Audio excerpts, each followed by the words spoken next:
Well now, I don't rightly know if this'll ruffle any feathers, but folks deserve to hear the story straight. And by straight, I mean the way we tell it down at the feed store.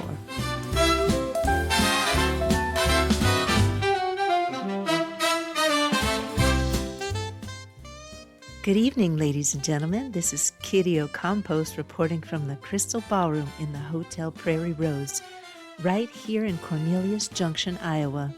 Tonight we bring you the sweet sounds of Herb Lip Lipinski and his Corn Belt Swing Orchestra. Herb's leading off with my personal favorite, Moonlight Over the Silos. Folks, we interrupt our program of dance music to bring you a special bulletin from the Bureau for Imaginative Compliance. At precisely 6:42 p.m. Central Standard Time, the Bureau issued a formal citation against eco-fiction author Avis Kolfsbeck for multiple violations of the Clean Imagination Act. The charges? Well, brace yourselves.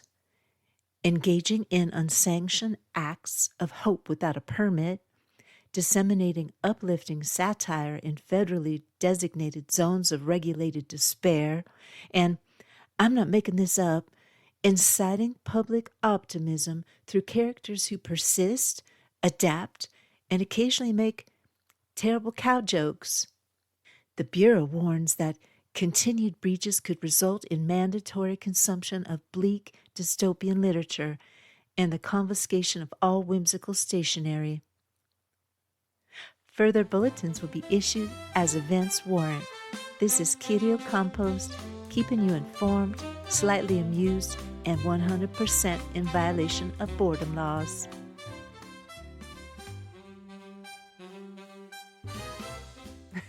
Hi, friends, and welcome back to Pieces Here. I'm Avis Kolfsbeck, author of the Pedro the Water Dog Saves the Planet series.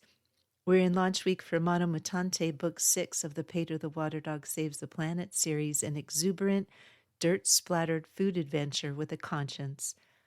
All this week, I'm sharing short excerpts that capture the humor, the heartbreak, and the hope behind this eco-satirical road trip through the monoculture Midwest. Enjoy the episode. If you're ready to jump in, you can find Mono Mutante wherever books are sold or at aviskolfsbeck.com/mono-mutante.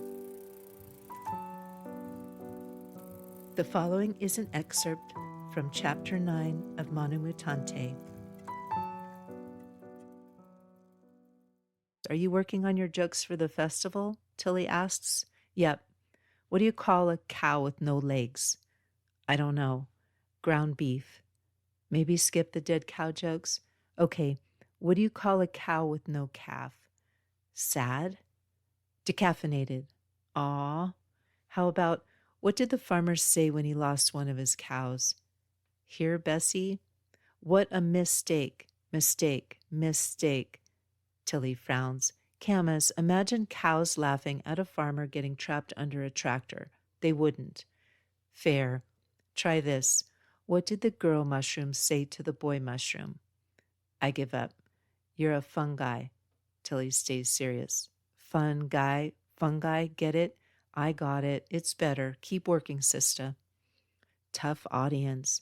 How are you prepping? I'm working on story intros.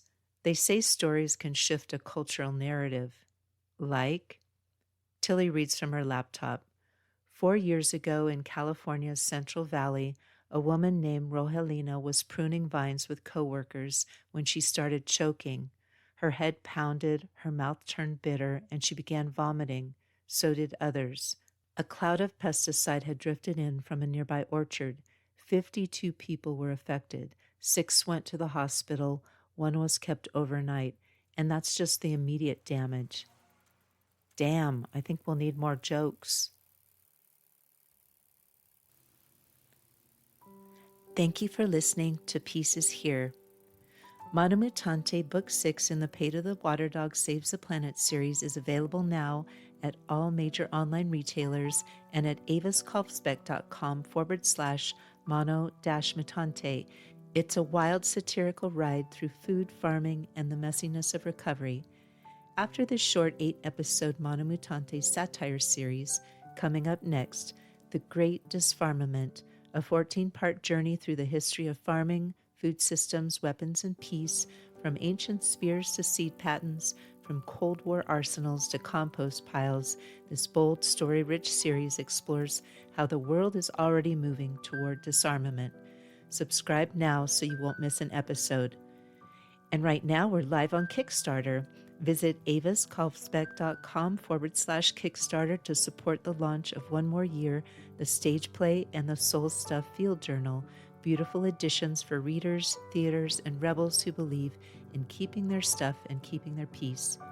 You can learn more at aviskalfsbeck.com, where I share updates on this podcast and my books, eco-adventure novellas for readers who care about justice, joy, and saving the world, one story at a time. This episode is human narrated by me, but prepared with the help of AI, which has promised to tell me if it makes something up. So far, no confessions, but if you think I've missed something or you just want to say hello, I'd love to hear from you. Podcast music is Dalai Lama Rides a Bike by Javier Peque Rodriguez. You'll find links to his music on Spotify and Bandcamp in the show notes. If you enjoy the show, please leave a rating or review wherever you listen. It helps others discover peaceful, independent storytelling. I'm Avis Kalfsbeck. Until next time, listen for the peace.